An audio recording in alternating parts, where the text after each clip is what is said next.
truth and... Some of it is getting better in the sense that some of the advertisers are policing themselves a little bit through an outfit in New York where complaints are sent to. But the problem with advertising is that if it doesn't give the consumer information and doesn't give the consumer a chance to compare products, it loses its purpose, even though it's very entertaining. Some of my favorite no-no ads. For example, one tire company once had an ad all over the country, said, "Our tire stops 25% quicker, period." Oh, yes, those. First question, quicker than what? A donut? That's right. You know, on what kind of pavement, at what speed? See, it's called a dangling comparative, because it doesn't tell you quicker than what? What other tire? Works twice as fast. Again, works twice as fast. One time I turned on this TV set and I saw an ad I couldn't believe. It was a dog food company that said, our dog food is preferred by 6 out of 7 dogs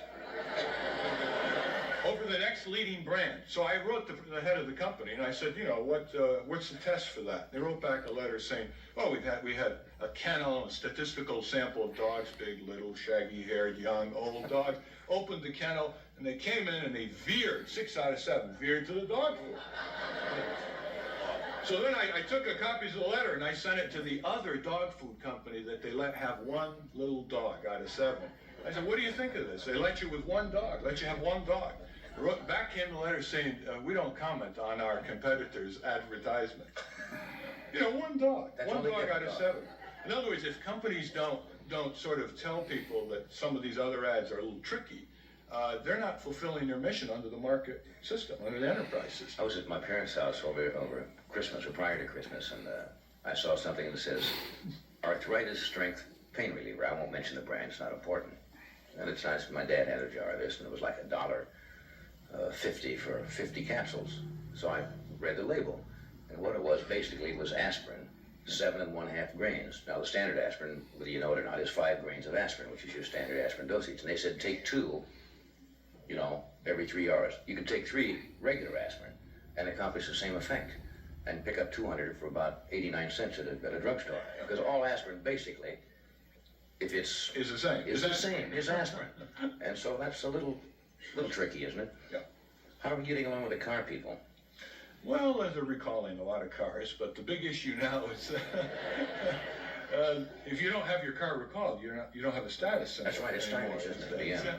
But the big issue now is whether they're going to put in this airbag system, which Allstate has been pushing quite well, I thought, as an insurance company. I hear pros and cons about it. Overwhelmingly pro now in terms of the experience. There are about 10,000 cars on the highway with it.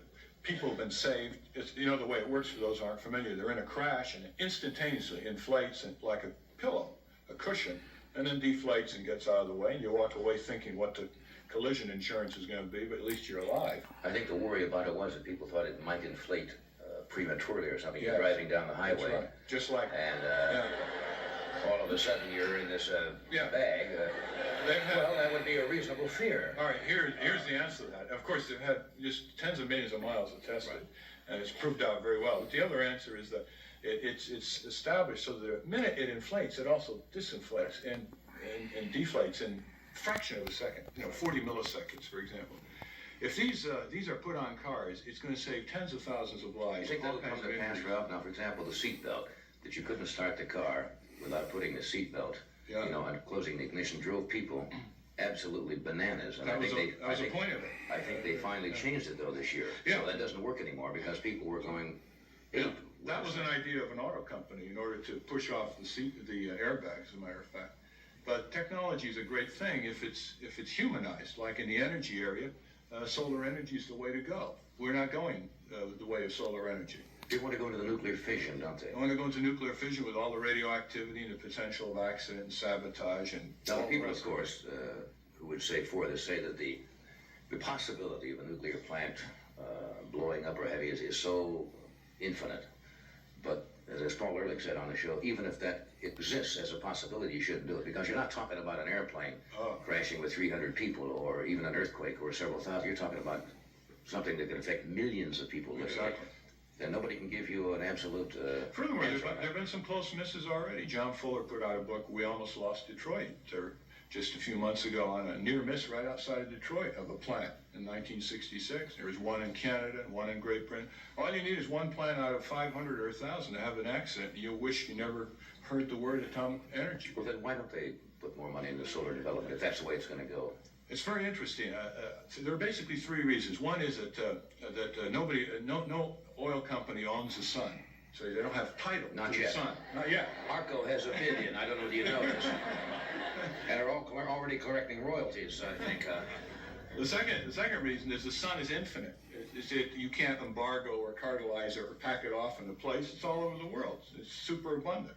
That does things, with people who want to rig the price in a way.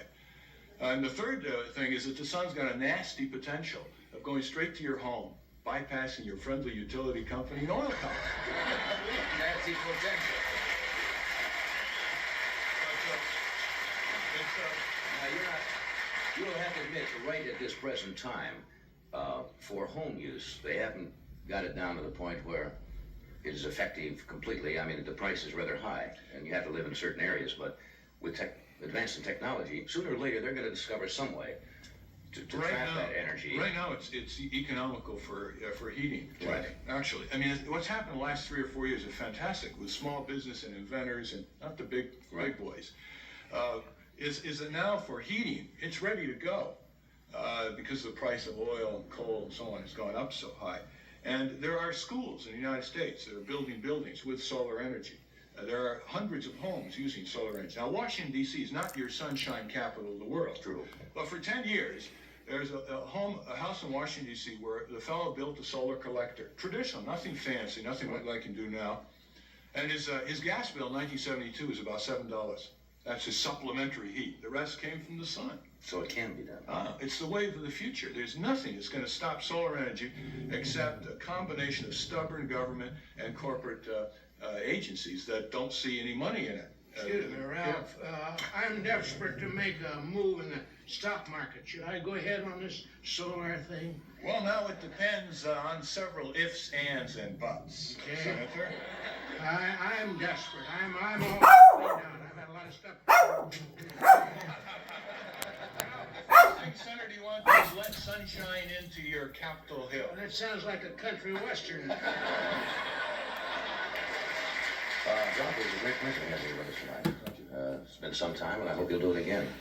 Johnny, tomorrow night at 8 o'clock on NBC. Thank you. 200 years of American humor. 200 years.